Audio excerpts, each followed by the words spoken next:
You know, there's a smell to dying things. It's not always sharp or rotten. Sometimes it's just a quiet absence, a lack of sweetness where sweetness should be.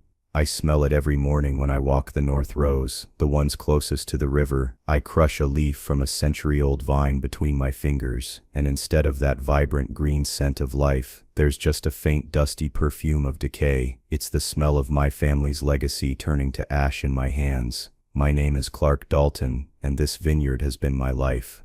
For 100 years, the Dalton name has been synonymous with the rich, dark soil of this valley. My great-grandfather planted the first rootstock with his own hands. My grandfather taught me how to read the vines, how to listen to the whispers of the leaves in the wind. My father passed the stewardship to me, not in a will but in 1,000 quiet moments spent together between these rows, his calloused hand on my shoulder. He'd say, "Clark, this land doesn't belong to us, we belong to it. I live here.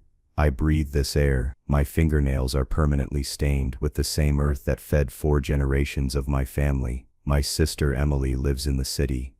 She breathes recycled air in a high-rise office where she manages portfolios and talks about synergy and leveraging assets. To her, this vineyard isn't a living thing, it's a line item on a balance sheet. She's the business mind, the one who got the brains. As our mother used to say with a proud smile, "I just got the hands." What Emily, in all her high-flying brilliance, doesn't know is that our vineyard is dying. It's a secret I've been carrying like a stone in my gut for 6 months. Phylloxera. It's a name that any true viticulturist speaks with the same hushed terror a medieval peasant would speak of the plague. A tiny sap-sucking louse that attacks the roots of the vine, choking it from below. It's insidious. By the time you see the yellowing leaves and the stunted grapes, the rot has already taken hold in the dark, deep underground. I've had experts out here, discreetly, men with grim faces who took soil samples and confirmed my worst fears. The original European rootstock our great-grandfather planted, the very thing that made our wine unique, is exquisitely vulnerable. They gave me 2 seasons, maybe 3, if we get a wet spring. After that, this rolling expanse of green and purple, this cathedral of nature that my family built, will be nothing more than a field of worthless, gnarled sticks. I've been desperately, quietly trying to find a solution, researching resistant rootstocks, talking to lenders about the kind of catastrophic loan it would take to rip everything out and start over. I've been living with this impending doom, this ticking clock, all alone. And then, yesterday, Emily flew in. She didn't drive the 3 hours from the city. She flew into the small regional airport on a chartered flight, then had a black car bring her the rest of the way. She stepped out onto the gravel driveway in a crisp white pantsuit and heels that aerated the lawn, looking completely alien against the rustic backdrop of the old farmhouse. She didn't hug me. She gave me that air kiss thing, one cheek, then the other, her expensive perfume warring with the scent of fermenting grapes and rich soil. She held up her phone, a triumphant glint in her eyes. "Clark, you are not going to believe the news. I've done it. I've saved us." I thought for a wild, hopeful second that she'd somehow found a miracle investor, a philanthropist who wanted to preserve our heritage. My heart actually leaped. "I've just finalized the preliminary offer," she announced, her voice echoing slightly in the vast, quiet air. "Veridian Estates. They're the biggest wine conglomerate on the West Coast. They're buying everything. The brand,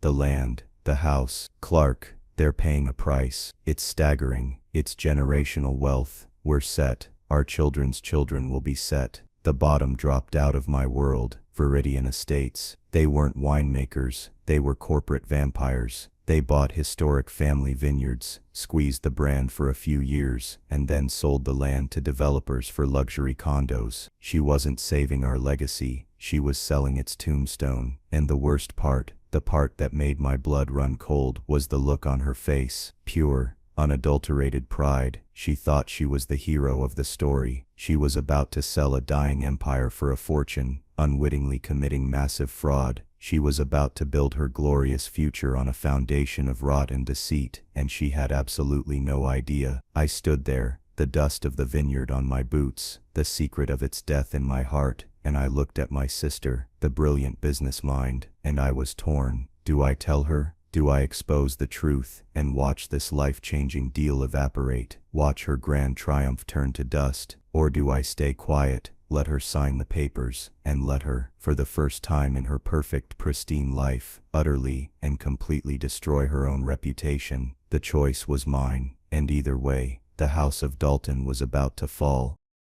After she made her grand pronouncement, Emily didn't stick around to walk the land or breathe the air. She had a reservation at a boutique hotel in the nearest town, a place with minimalist decor and overpriced cocktails. She said the farmhouse was a little rustic for a business weekend. That was my home she was talking about. The house our father was born in. She waved a dismissive hand, climbed back into her sterile black car and was gone in a cloud of dust, leaving me standing there with the ghost of her perfume and the weight of her bombshell. That night I couldn't sleep. The old house felt too big, too quiet. Every creak of the floorboards sounded like a groan of pain from the land itself. Around 2 in the morning I gave up, pulled on my boots, and walked out into the vineyard. The moon was high and bright, casting long skeletal shadows from the vines. It was beautiful, in a haunted sort of way. I walked for hours, my boots crunching on the dry soil, my hands brushing against the leaves that I knew were lying. They looked healthy enough in the pale light, a perfect picture of viticultural success. But I knew better. I knelt down, pressing my palm flat against the earth at the base of a gnarled 80-year-old Zinfandel vine, one of my father's favorites. I tried to feel a pulse, a thrum of life. There was nothing, just a cold, terrifying stillness. It was in that moment, in the dead of night, that the full weight of it all came crashing down on me. It wasn't just about the blight. It was about Emily. It was about a lifetime of this, of her living in a world of concepts, and me living in a world of consequences. Her reality was a spreadsheet. Mine was the dirt, the pests, the frost, the heat, and this was the ultimate expression of that divide. She was selling a fantasy, a brand, a story, and I was the one left to manage the rotten reality. I sank down, my back against the thick trunk of that old vine, and just let the despair wash over me. It felt like I was the only mourner at a funeral for the entire world. The memories started to flicker, unbidden, like an old film projector in the dark. I was 10 years old, covered head to toe in grease. The irrigation pump had seized up, and my dad was talking me through the repair. My hands were small enough to get into the housing to clear the blockage. When we finally got it sputtering back to life, water gushing into the parched irrigation ditches, my dad had clapped me on the back so hard I nearly fell over. He had a look of immense pride on his face. "That's my boy," he'd said. "You've got the touch, Clark, the feel for how things work." Later that evening, at the dinner table, Emily had arrived home late from a regional spelling bee. She hadn't won, but she'd placed third. My mother got out the special occasion plates. My father praised her intellect, her sharp mind. "She's going to be the one to really put the Dalton name on the map," he beamed. I sat there, my knuckles raw and still smelling of oil, completely invisible. My achievement was dirty, mechanical, necessary. Hers was clean, cerebral, celebrated. The dynamic was set in stone that day. Emily was the mind, and I was the hands. She was the future. I was just the maintenance. Years later, at Dad's funeral, that dynamic played out on a bigger, more painful stage. I was the one who had been there through the long, slow decline. I was the one who adjusted his pillows, who held the glass of water to his lips, who sat with him in the quiet hours of the night when he was too weak to speak. I was the one holding his hand when he took his last, rattling breath in the very bedroom he was born in. Emily flew in for the service, of course. She'd organized everything with a terrifying corporate efficiency. The catering, the flowers, the RSVPs. At the service, she delivered a eulogy that was a masterpiece of polished sentiment. She talked about his vision, his business acumen, his legacy as a brand. People wept. They told her how strong she was, how beautifully she'd captured his spirit. I didn't speak. I couldn't. My grief was too raw, too messy. It wasn't something that could be polished into a speech. After the service, while I was numbly shaking hands with old family friends, I overheard her on the phone in the study. She was talking to a colleague.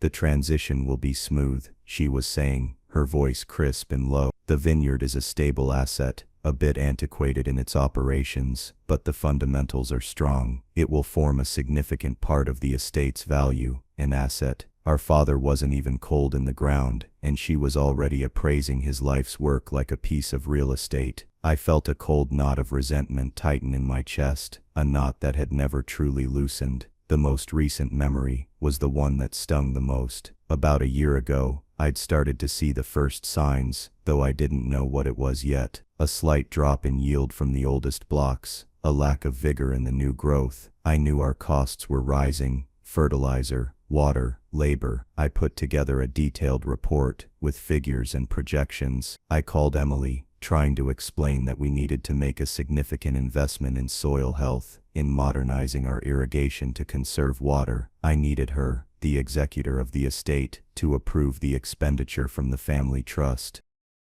She listened with that impatient silence of hers. I could almost hear her tapping her pen on her desk 1,000 miles away. When I finished, she'd sighed.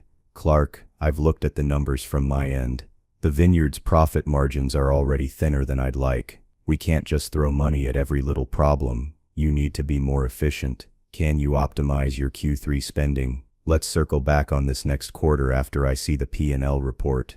Optimize my spending. She said it like I was managing a fast food franchise, not a complex agricultural ecosystem. She didn't understand that you can't tell a vine to be more efficient. You can't tell the soil to just try harder. Her dismissal, her complete and utter disconnect from the physical reality of this place, was absolute. I had hung up the phone feeling not just frustrated but profoundly, deeply alone. She wasn't my partner in this, she was my overseer. An overseer who didn't even know what she was looking at. I was shaken from my reverie by the crunch of boots on the gravel path. A figure emerged from the darkness, silhouetted against the moon. It was Marco. He's my vineyard foreman, but that word is an insult to what he is. He's the vineyard's other lung. His father worked this land for my grandfather, and Marco was born in one of the small cottages on the property. He's in his late 60s, his face a roadmap of sun and worry, but his back is still straight and his eyes are still sharp. He was holding a steaming mug in one hand. "Couldn't sleep either," he said, his voice a low rumble. He handed me the mug.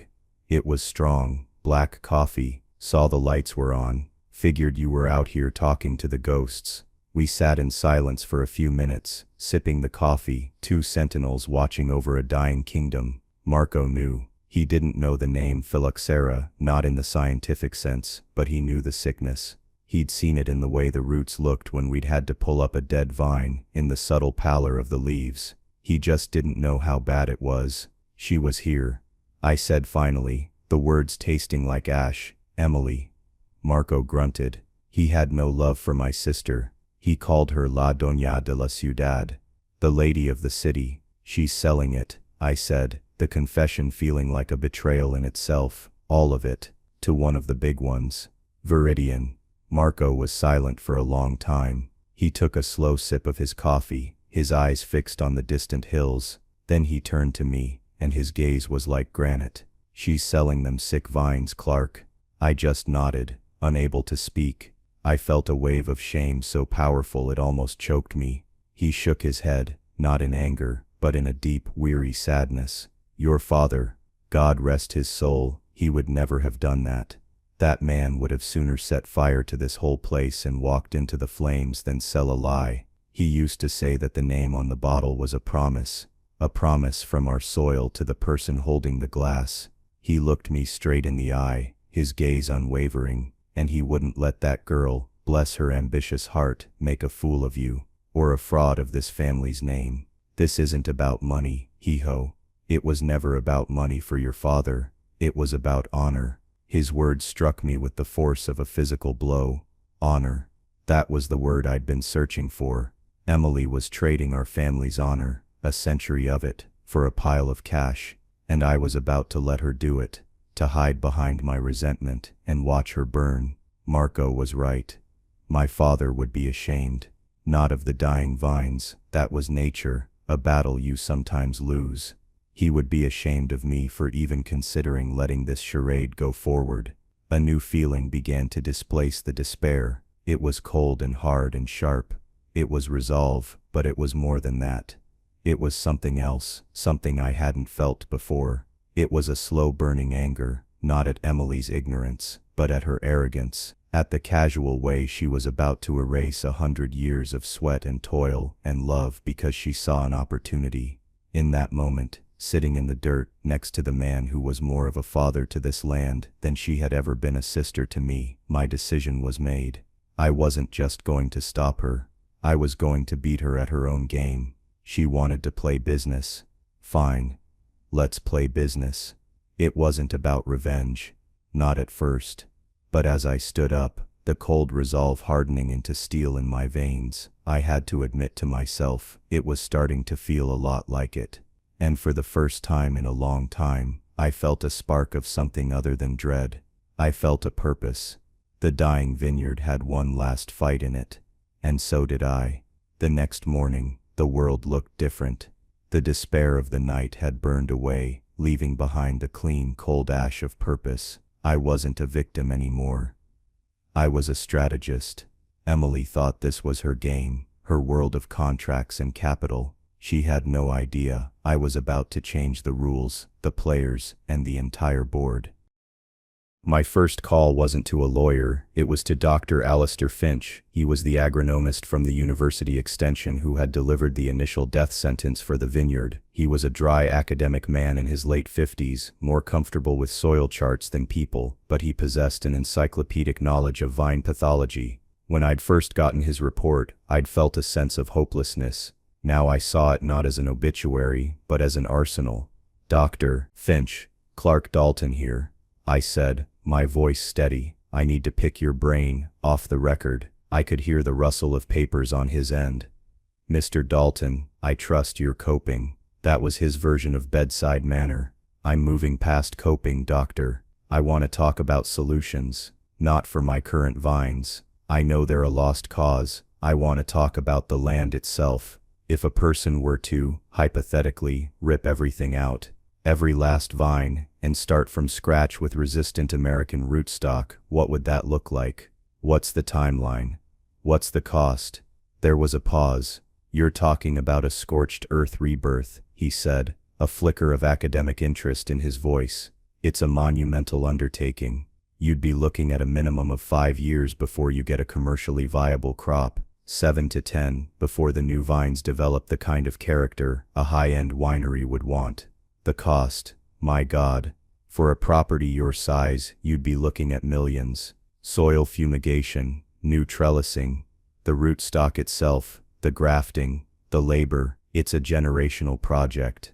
But it's possible, I pressed. The soil itself, the terroir, it's still good, isn't it? The blight doesn't poison the earth, just the roots. The soil is magnificent, he confirmed. It's why your family's wine was so distinctive. With the right Vitis riparia, or Vitis rupustris rootstock, you could in theory build a vineyard even better than the one you lost. Stronger, immune. But the capital required is astronomical. Thank you, doctor. You've given me what I need. I hung up, my mind racing. Millions of dollars. A decade of work. It was an impossible dream, but impossible dreams are sometimes the most powerful weapons. Next, I turned my attention to the enemy, Veridian Estates. I spent the rest of the day in the dusty farmhouse office, a place Emily hadn't set foot in for years, digging through my father's old files and firing up the ancient desktop computer. I went deep. I read their quarterly reports, their press releases, articles about their acquisitions. A clear pattern emerged. They were masters of the narrative. They'd buy a beloved local brand, issue a press release full of sentimental nonsense about honoring the legacy and stewarding a tradition, and then quietly, 3 or 4 years later, the land would be rezoned, and a groundbreaking ceremony for the Vintners Point luxury condominiums would be announced. They didn't just kill vineyards, they danced on their graves. But I also found a weakness. Their CEO, a man named Lawrence Thorne, was obsessed with public perception. He was on the board of 3 major arts charities and was constantly giving interviews about corporate responsibility and sustainable growth. He was a predator who desperately wanted to be seen as a saint. This was a vulnerability I could exploit. My own hidden leverage, however, came from an unexpected place. In my father's old roll-top desk, in a folder labeled Dalton Family Trust AST, 1928. I found the original trust document, a thick, brittle sheaf of papers tied with a faded ribbon. My great-grandfather, a canny and suspicious man by all accounts, had set up the trust to protect the land from fools and charlatans. Emily, as executor, had the power to initiate a sale, but buried deep in the verbiage, in a subclause of Article 5, was a sentence that made my heart hammer against my ribs. It stated that any sale or transfer of the agricultural land required not one, but two key signatures. The first was the executor of the estate, to handle the financial transaction. The second was the signature of the designated vineyard manager, a title my father had officially passed to me 5 years ago. And my signature wasn't just a rubber stamp. I was required to sign an attestation, a sworn statement, confirming the continued health, viability, and projected productivity of the agricultural asset. I read it 3 times. Emily, the brilliant business mind, had missed it. She'd read the trust from the perspective of a financier, focusing on the articles about distribution of assets and executor powers. She had completely overlooked the operational clauses, the ones that dealt with the land itself. She assumed my role was just a job title, that I was just an employee she could direct. She had no idea that my great-grandfather's foresight had just handed me a nuclear-powered veto. I had the power to stop the entire deal with a single refusal to sign, and my refusal wouldn't be based on sentiment, it would be based on undeniable scientific fact. The vineyard was not healthy, it was not viable. To sign that document would be perjury. With this newfound power came a new, more audacious plan. Just stopping the sale wasn't enough. That would leave us with a dying vineyard and no capital. I needed to turn the situation around, to snatch victory from the jaws of this multi-layered defeat. That evening, I called a meeting, not with Emily, but with my real family. I had Marco meet me in the main barn. With him was Isabella Rossi, the head of a small local winemakers cooperative. Her family had a small plot of land a few miles down the valley, and like many of the smaller vineyards, her co-op was being slowly choked out by giants like Veridian. They made incredible wine, but they didn't have the marketing budget or the distribution network to compete. I laid it all out for them on an old trestle table under a single bare bulb. The phylloxera report from Dr. Finch, the research on Veridian Estates, the impossible, insane plan to replant everything, and finally, the clause from the family trust. Marco listened, nodding slowly, his face grim but resolute. Isabella, a fiery woman with wine stains on her hands and passion in her eyes, stared at the documents, her expression shifting from sympathy to a kind of fierce excitement. "So you can stop it," she said, her voice barely a whisper. "You can actually stop them." "I can stop the sale as it's currently structured," I clarified, "but that just leaves me with a dead vineyard and a mountain of debt. I don't want to stop the deal, I want to change it, drastically." I leaned forward, lowering my voice. "Veridian isn't coming here to buy a vineyard. They're coming here to buy a story. The story of the historic Dalton family vineyard. Emily is trying to sell them a fairy tale with a rotten ending. I'm going to offer them a different story, a better one. A story of death and rebirth, of a heroic corporation stepping in not to pave paradise, but to save it." Isabella's eyes widened as she grasped my meaning. "You're going to use their own PR machine against them." "Exactly," I said. "Thorne wants to be seen as a savior. I'm going to give him the chance to be one. But he's not going to get the land. He's going to get a partnership. He provides the capital for the replanting, the millions Dr. Finch talked about. In return, he gets a hero narrative for his brand, and in 7 to 10 years, exclusive rights to the first vintage of the new Dalton wines. And who is going to provide the labor, the expertise, the hands in the dirt to make this rebirth happen?" I looked straight at Isabella. "Your co-op." The air in the barn crackled with a new energy. It was a crazy high-wire act of a plan. It depended on legal technicalities, psychological manipulation, and a hell of a lot of bluffing. But it was a plan. Isabella looked from me to Marco and back again. A slow, brilliant smile spread across her face. A few years ago, Veridian crushed one of our members. The old Martinez plot drove them into bankruptcy over a distribution contract. The chance to make them pay for our resurrection. Caro mio, that's a story I'd love to be a part of. Marco slapped his hand on the table, the sound echoing in the cavernous barn. The Dalton name stays on this land. That is the only thing that matters.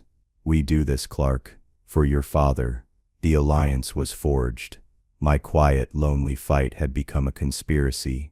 We spent the next 2 days preparing. Marco and his crew discreetly took new soil samples and photographs, documenting the blight's devastation with scientific precision. We created a dossier, a portfolio of death. Isabella, meanwhile, drew up a detailed proposal for the replanting, a 5-year plan complete with labor projections and equipment needs, showcasing the co-op's expertise. My role was simple. I just had to wait for Emily to call the meeting, and then at the pivotal moment, I had to do the one thing she would never expect me to do. I had to say no. The call came on Wednesday. Emily's voice was clipped, buzzing with the energy of a deal about to close. Clark, be at the main house tomorrow at 10 a.m. sharp. Mr. Thorne from Veridian is flying in to sign the final papers. Wear something decent. A collared shirt at least. And please, just smile and be agreeable. This is the finish line. Be agreeable. It was the story of my life. The quiet, reliable, agreeable brother who kept things running while she chased bigger and better things. She had no idea that the finish line she was sprinting toward was a cliff, and I was the one who was about to move it. The next morning I did as she asked. I wore a clean pressed blue shirt. I even combed my hair. When the sleek black car crunched up the driveway, I was waiting on the porch of the farmhouse, a picture of rustic authenticity. Emily emerged first, in another impeccably tailored suit, this one a severe charcoal gray. She shot me a quick, appraising look and seemed satisfied that I wouldn't embarrass her. Then, Lawrence Thorne stepped out of the car. He was exactly as I'd pictured him from the corporate headshots, tall, silver-haired, with the easy, predatory grace of a man who had never been told no in his life. He had a practiced smile and eyes that scanned everything, the house, the vines in the distance, me, with a cool, transactional gaze. He was calculating the value of it all. Lawrence, this is my brother Clark, Emily said, her voice dripping with false warmth. He's the one with the magic touch, our hands in the dirt. Thorne extended a smooth, manicured hand. A pleasure, Clark. You have a magnificent property here. A true legacy. We like to think so, I said, my voice even.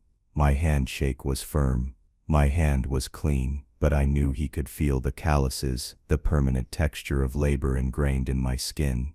It was a subtle contrast to his own smooth palm, and I saw a flicker of something in his eyes, not disdain, but a kind of detached curiosity, like a scientist observing a specimen.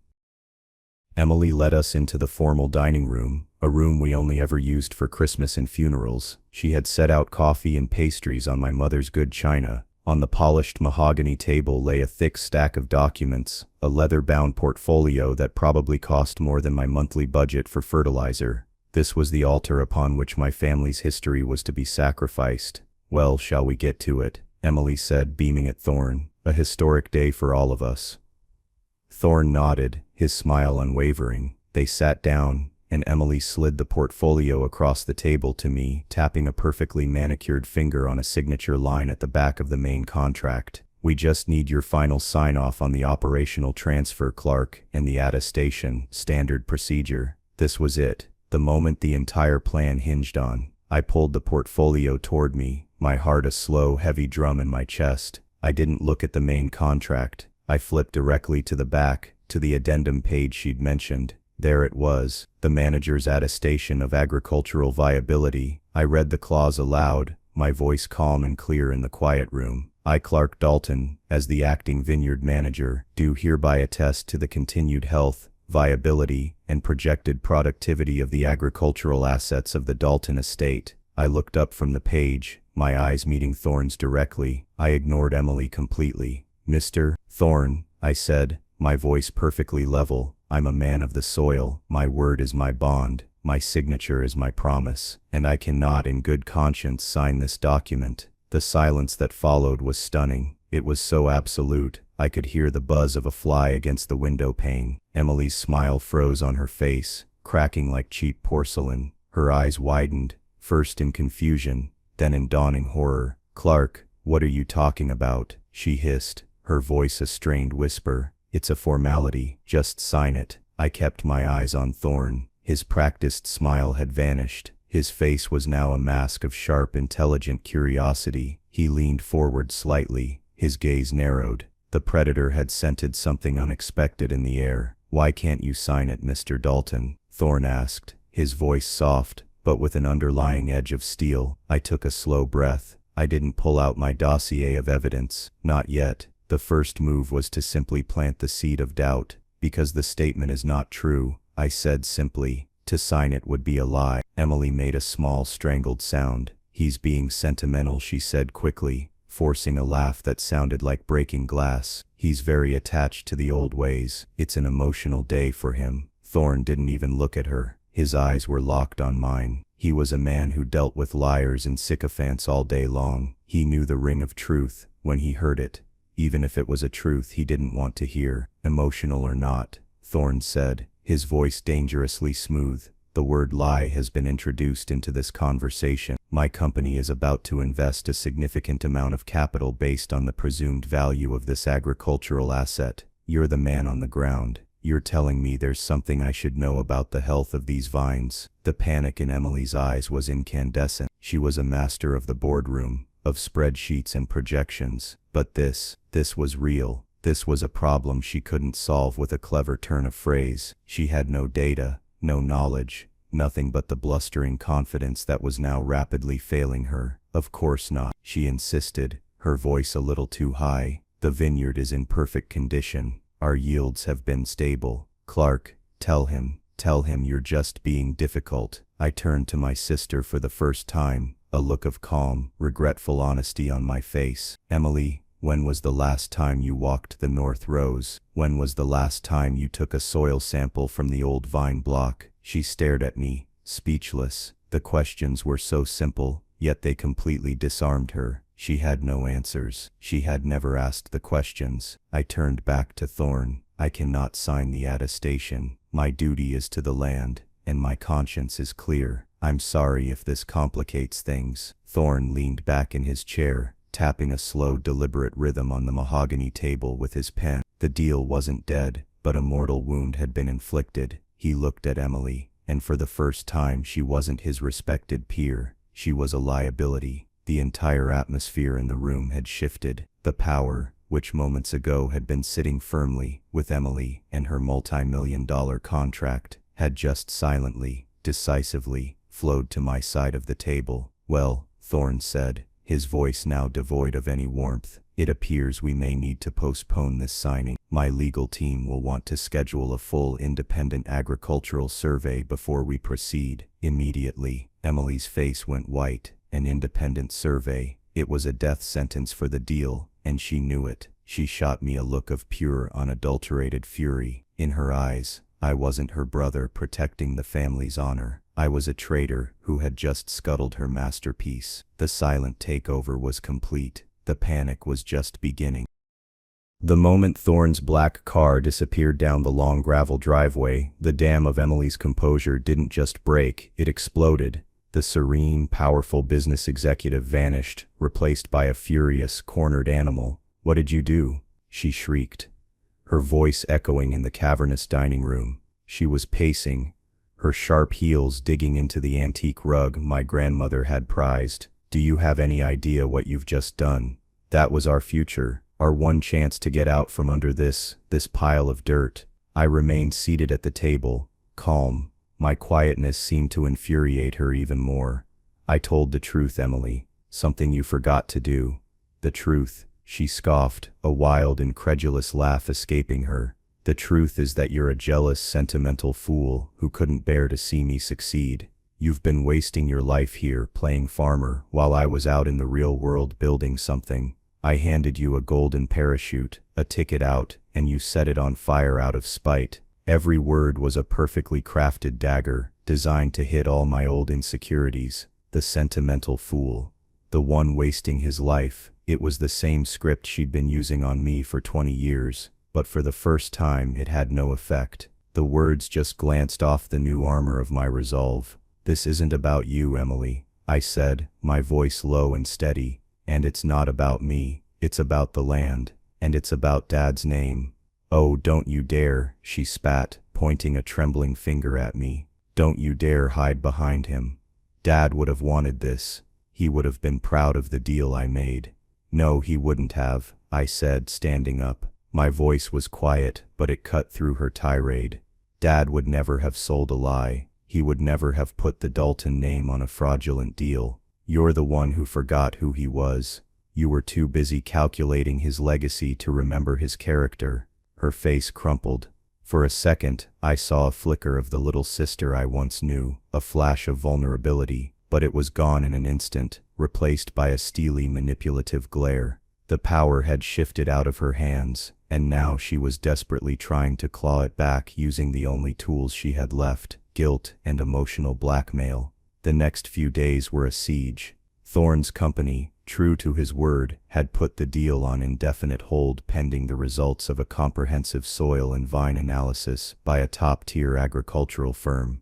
Emily was in a state of suspended panic. She didn't go back to the city. She stayed at her boutique hotel, turning her suite into a war room from which she launched a relentless campaign of counter-manipulation. The phone calls started. First she tried pleading. "Clark, please. We can fix this. Just call Thorne. Tell him you were having a bad day, that you misspoke. I'll give you a bigger cut. 20%, 30, whatever you want. Just name your price." When that didn't work, she turned to threats. "I'm still the executor of the estate, Clark. I can have you removed as manager. I'll hire someone who will sign the papers. I'll take you to court and prove you're mismanaging the property and deliberately sabotaging a sale. You'll end up with nothing." I knew it was an empty threat. The trust was clear, and any court case would involve discovery, which would immediately unearth the phylloxera reports. She was bluffing with a losing hand, and we both knew it. Her final, most desperate tactic was to try and turn the family against me. My phone started ringing with calls from aunts and uncles I hadn't spoken to in months. They'd all heard Emily's version of the story, that I, Clark, the bitter, resentful brother, was single-handedly destroying the family's chance at financial freedom out of pure jealousy. "Clark, is it true?" my Aunt Carol asked, her voice laced with a horrified concern. "Emily said you threw away millions of dollars. She said you're trying to ruin her." It was exhausting. I spent hours on the phone patiently explaining the situation without revealing the full extent of the blight. I kept it simple. "Aunt Carol, the offer was based on a valuation that I, as the manager, knew to be inaccurate. I couldn't sign a legal document I knew to be false. It's a matter of integrity." Some of them understood. Some of them didn't.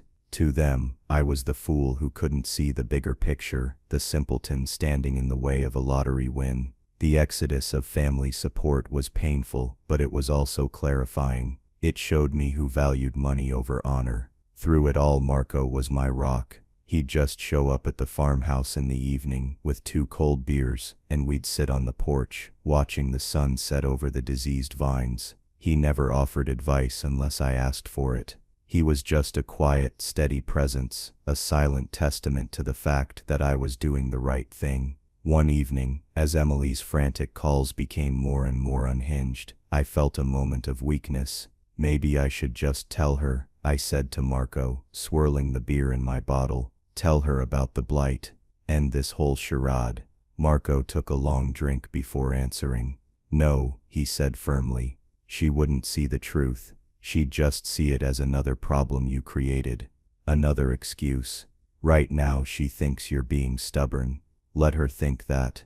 Let the truth come from the outside. Let the land speak for itself. She might not listen to you, her brother, but she'll have to listen to a man in a suit holding a report that says she's trying to sell a graveyard." He was right. The power shift wasn't just about the legal clause. It was about taking away her ability to control the narrative. By staying silent about the specifics, I had forced the truth to be discovered by a neutral third party. I had taken her world of opinions and PR spin and crashed it headlong into a wall of cold, hard facts. The days ticked by, and with every passing moment, the power drained from her city skyscraper and seeped back into the soil of the land she had tried to sell. The day of reckoning arrived a week later. It came in the form of an email with a subject line that read, "Final Report, Dalton Estate Agricultural Assessment." Mr. Thorne's assistant requested an immediate in-person meeting. He would be there, along with the lead agronomist from the assessment firm. He suggested we meet on neutral ground, the Vineyard's old tasting room. Emily was of course to be present. The tasting room was my father's sanctuary. The long redwood bar was polished to a dull gleam. The walls were covered with framed photographs, my great-grandfather, stern and proud, holding up a cluster of grapes, my grandfather and father laughing together on a tractor, a faded picture of me and Emily as children, stomping grapes in a barrel, our faces sticky with juice. It was a museum of our family's happiness, and it felt like a cruel irony to use it as the setting for what was about to happen. Thorne and the agronomist, a serious-looking man named Peterson, were already there when I walked in. They were standing by the large picture window that overlooked the valley, their expressions grim. Emily arrived a few minutes later. She looked terrible. The confident facade was gone, replaced by a brittle, defensive tension. She had dark circles under her eyes, and her expensive suit looked rumpled, as if she'd slept in it. She shot me a venomous glare, and took a seat at the far end of the long tasting table, as far away from me as possible. There was no small talk. Mr. Thorne got straight to the point. He placed a thick, spiral-bound report on the table. It landed with a heavy final thud. "Miss Dalton," he began, his voice flat and cold, stripped of all its earlier charm. "We have the results of the assessment. To say we are disappointed would be a gross understatement." He slid the report across the table to her. "Mr. Peterson, perhaps you can summarize your findings." Peterson cleared his throat and opened his own copy of the report. "In short, Miss Dalton, your vineyard is suffering from a catastrophic phylloxera infestation. It's one of the most advanced cases I've seen in a decade. The original European rootstock is compromised across nearly 80% of the property. The older blocks, they're essentially dead already. They just don't know it yet." He flipped a page. "Our projections show a 95% loss of viable production within 24 months. To be blunt, the agricultural asset you presented for sale is for all commercial purposes worthless, worthless." The word hung in the air, sucking all the oxygen out of the room. Emily stared at the report, her face ashen. She flipped through the pages numbly, looking at the charts, the infrared images showing the blight spread, the cold, hard data that confirmed her utter failure. Thorne let the silence stretch for a long, painful moment before delivering the killing blow. "Given this information, Veridian Estates is not only formally withdrawing our offer, but we are also reserving the right to seek legal remedy. The prospectus you provided contained material misrepresentations. It was in effect an act of fraud. Our legal department will be in touch." The mask didn't just crack, it disintegrated. All the poise, the arrogance, the business mind persona, it all vanished, leaving behind a raw primal fury. Emily's head snapped up, and her wild eyes found mine. "You," she shrieked, her voice cracking. "You did this, you knew. You knew all along, and you let me walk into this. You set me up, you wanted me to fail." I didn't flinch. I let her rage wash over me. In a strange way, I pitied her. Her entire world, the one she'd built on the idea of her own infallibility, had just been demolished. Before I could respond, there was a quiet knock at the door.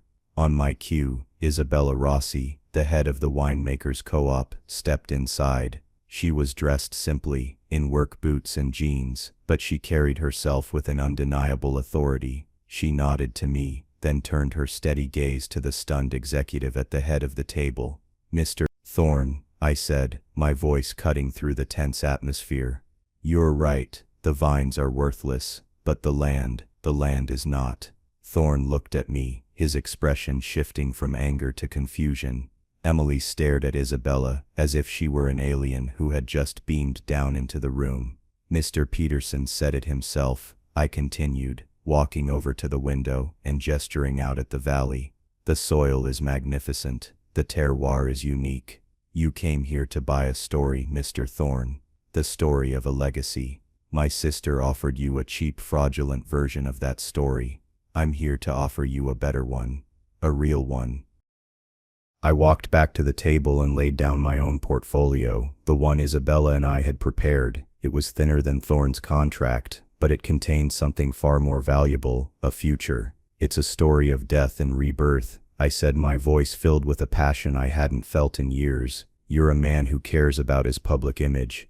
Your company talks a big game about sustainability and corporate responsibility. Here's your chance to prove it. Instead of a hostile takeover, you fund a restoration. You partner with us. You provide the capital to rip out these dying vines and replant the entire estate with resistant rootstock. It's a long-term investment, not a quick flip. I gestured to Isabella. This is Isabella Rossi. Her cooperative represents some of the most skilled viticulturists in this valley. They have the knowledge, the manpower, and the passion to bring this land back to life. They will be our partners on the ground. I looked Thorne straight in the eye, pressing my advantage. Imagine the press release, Mr. Thorne. Veridian Estates saves historic Dalton Vineyard from extinction. It's a better headline than Veridian paves paradise for condos, isn't it? You become a hero, a patron of heritage, and in 7 years you get the exclusive rights to the first vintage of the new Dalton Reserve, a wine born from the ashes, a story you can sell for $100 a bottle. That's a return on investment my sister, with her short-sighted greed, could never have conceived of. The new reality settled into the room. Emily stared at me, dumbfounded, betrayed not by my sabotage, but by my vision. I hadn't just exposed her.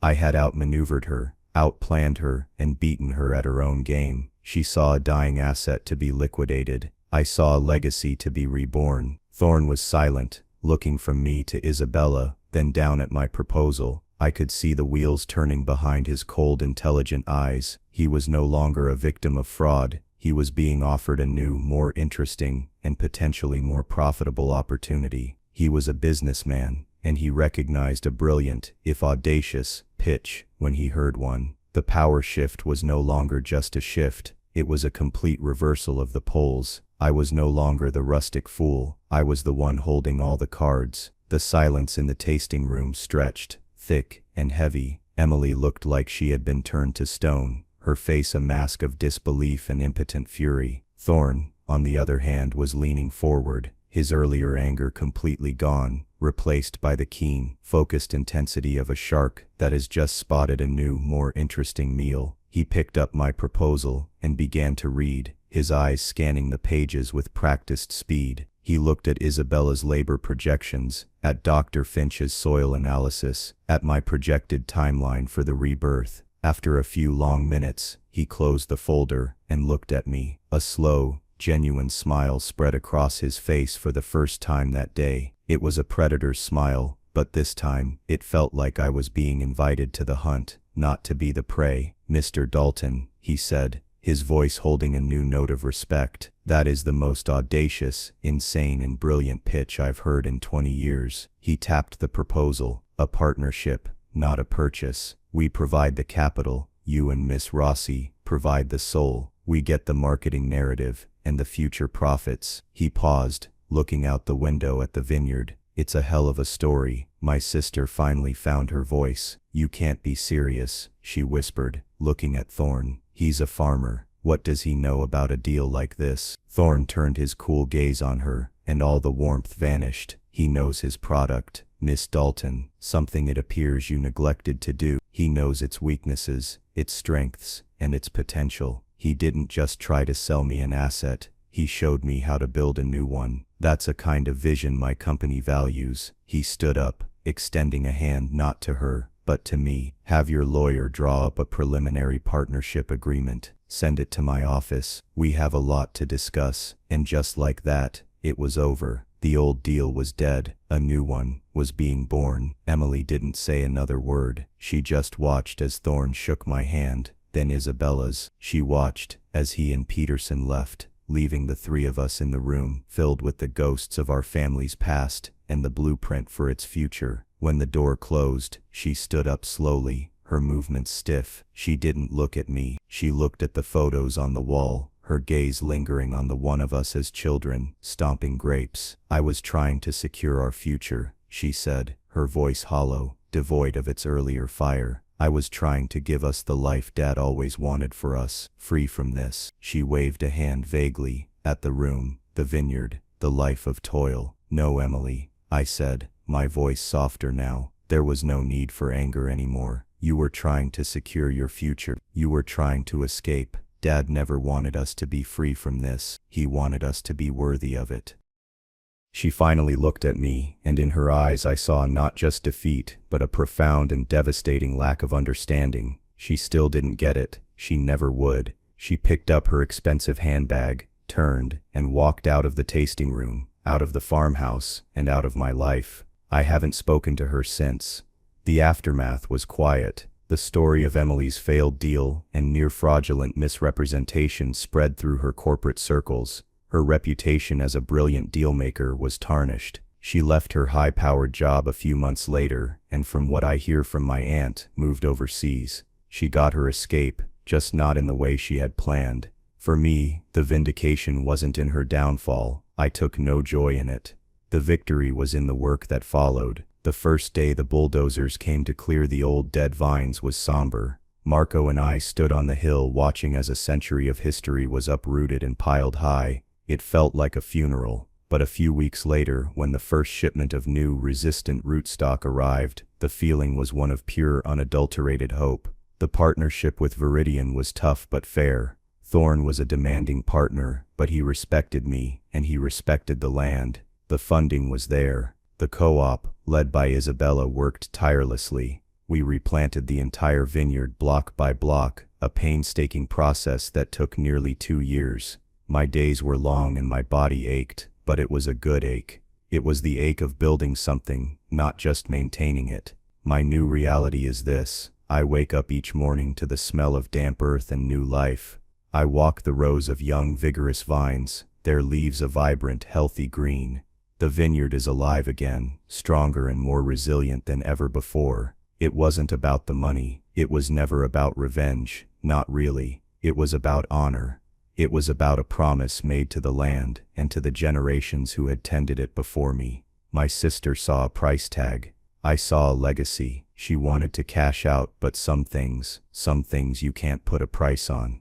You have to put your hands in the dirt and fight for them. My sister was the business mind, but she forgot the first rule of business. You have to know your product, and she never once bothered to know ours. She looked at the leaves, but she never thought to check the roots, and in the end, that's where the truth always lies, deep in the dark, silent earth.